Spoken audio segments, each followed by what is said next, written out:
প্রখ্যাত ইসলামিক পণ্ডিত মুফতি আজমে বাঙাল গোলাম ছামদানি রিজভী ইন্তেকাল করেছেন। পশ্চিমবঙ্গের খ্যাতনামা মুফতি ও আলেমে বীর মুফতি আজমে বাঙাল মুফতি গোলাম ছামদানি সাহেব ইন্তেকাল করেছেন। আজ রবিবার ভোররাতে ফজরের নামাজের সময় তিনি শেষ নিঃশ্বাস ত্যাগ করেন। তার জানাজা নামাজ আগামীকাল সোমবার 15 সেপ্টেম্বর জোহর নামাজের পর তার নিজ বাসভবন মুর্শিদাবাদ জেলার ইসলামপুরে অনুষ্ঠিত হবে বলে পরিবার সূত্রে নিশ্চিত করা হয়েছে। জীবন বৃত্তান্ত। মুফতি গোলাম ছামদানি রিজভী 1957 সালের 18 ফেব্রুয়ারি দক্ষিণ চব্বিশ পরগনা জেলার উস্তিয়া থানার কলিকাপাতা গ্রামে জন্মগ্রহণ করেন। তার পিতার নাম কুরবান আলী রিজভী এবং দাদার নাম গোলাম মোস্তাফা।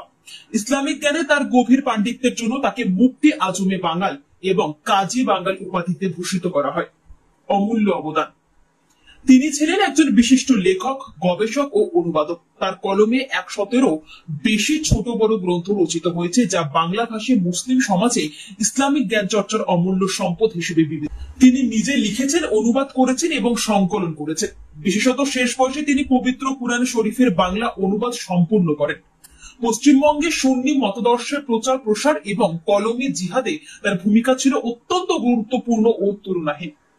তার শিক্ষকতা জীবন শুরু হয় 1975 সালে হুগলি জেলার জাঙ্গিপাড়া সীতাপুর এন্ডাউমেন্ট সিনিয়র মাদ্রাসায় সহশিক্ষক হিসেবে যোগদানের মাধ্যমে।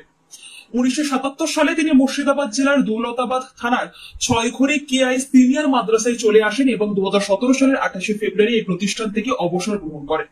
1978 সাল থেকে তিনি নিয়মিত লেখালেখির মাধ্যমে তার দ্বীনি খিদমত শুরু করেন। তিনি সারা জীবন বিভিন্ন ছোট বড় সুন্নি সংগঠনকে পরিপূর্ণতা দান করেছেন এবং বাংলার মুসলিম সমাজের জন্য এক অনুপম দৃষ্টান্ত রেখে গেছেন। তার ইন্তেকাল বাংলার আলেমের দিনদের একটি বিরাট শূন্যতা সৃষ্টি করেছে। তার প্রতি শ্রদ্ধা জানাতে এবং দোয়া করতে উপস্থিত হওয়ার জন্য সকলকে আগামীকাল ইসলামপুরে তার জানাজায় অংশগ্রহণের অনুরোধ জানানো হয়েছে। তারিখ ও সময় সোমবার 15 সেপ্টেম্বর জোহর নামাজের পর।